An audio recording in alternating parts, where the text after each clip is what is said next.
Hi, I'm Theo, and these broadcasts are to support the blogs on nomoreshee.com's website as well as the online classes for, in this episode, a bad Hebrew lexicon.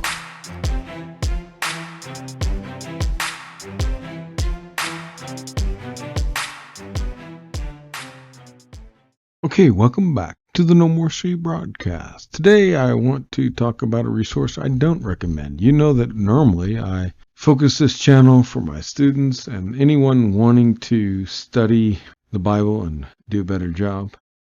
And I try to find resources that are readily available for my students and pass it on to you so that in case you're interested in studying it, so my students will come here and see what's available and where they can study, and you also can avail yourself. But I need to highlight this because I don't want to lead anyone astray. And this is one of those things that I'm going to say that some people use, and I want to warn you about it. There's a man named Jeff A. Beener and his wife. They have the Ancient Hebrew Research Center, and they have compiled, over 2,000 web pages, 1,500 graphics, 1,000 audio files, hundreds of PDFs, 50 videos to try to teach proper biblical interpretation through study of the ancient Hebrew alphabet, language, culture, and philosophy.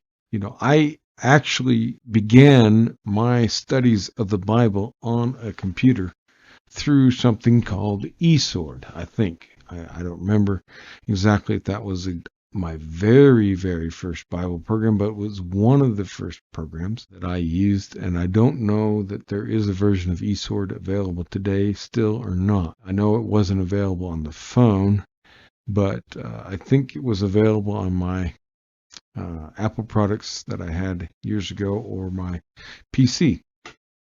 At any rate, I believe this Beener had some of his materials on there that we'll discuss. And so he offers a free book, and he has all these things, the New Testament, Judaism, and other articles that he offers, and, videos and all kinds of resources.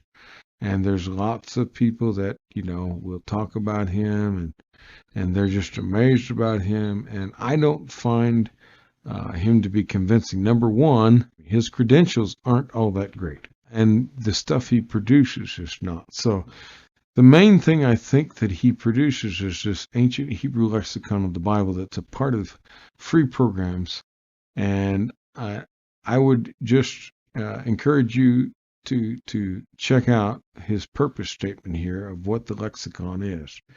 And anyone who spent a fair amount of time in peer-reviewed scholarship and has dealt with the biblical languages and has done proper biblical studies is going to understand how wrong this is. And I have had people I know that have used Beener stuff to teach all kinds of things that aren't true. And the idea is taking the ancient script, and the thinking is along the lines of those who studied under the likes of Chuck Missler, is that if you can study the original Hebrew and the shape of the letters, and in those shapes you have original meaning. And if you can understand that words change over time, so the etymology of a word often does not help you understand it. As a matter of fact, that's one of the fallacies you can make, is either using the root or the etymology of a word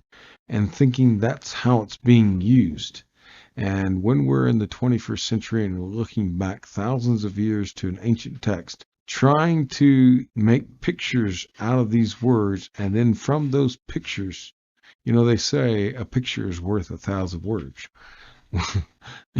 So you can take a look at the picture and come up with, problem.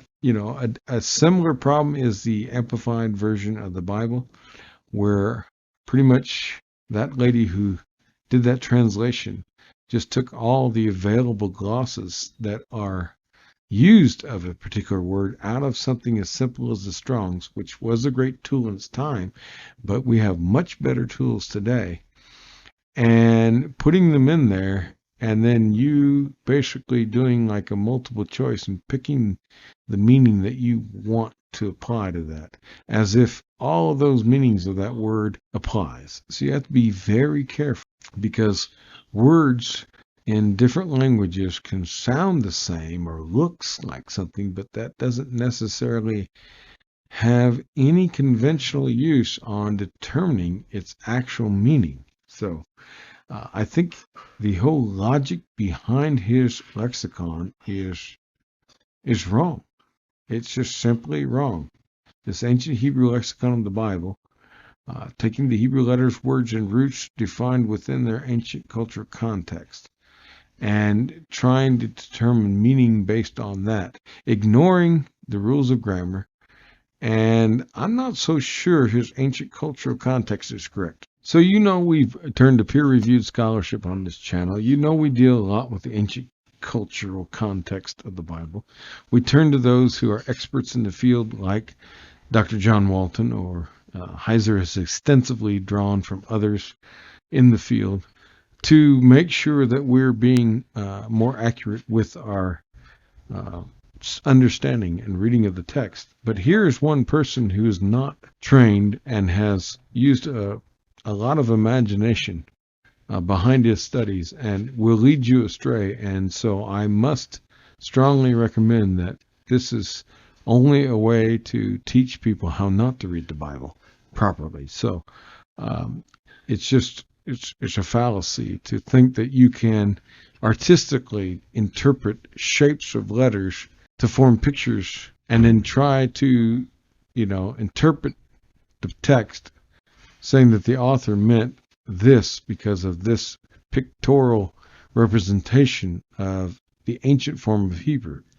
And so it's pretty simple. If you study the King James Bible, and you know how outdated it is over 4 centuries ago, and how English has changed in that time, you begin to understand that you can make a lot of mistakes. Those who translated the King James Bible, they wanted it to be, they desired for someone to do a better job.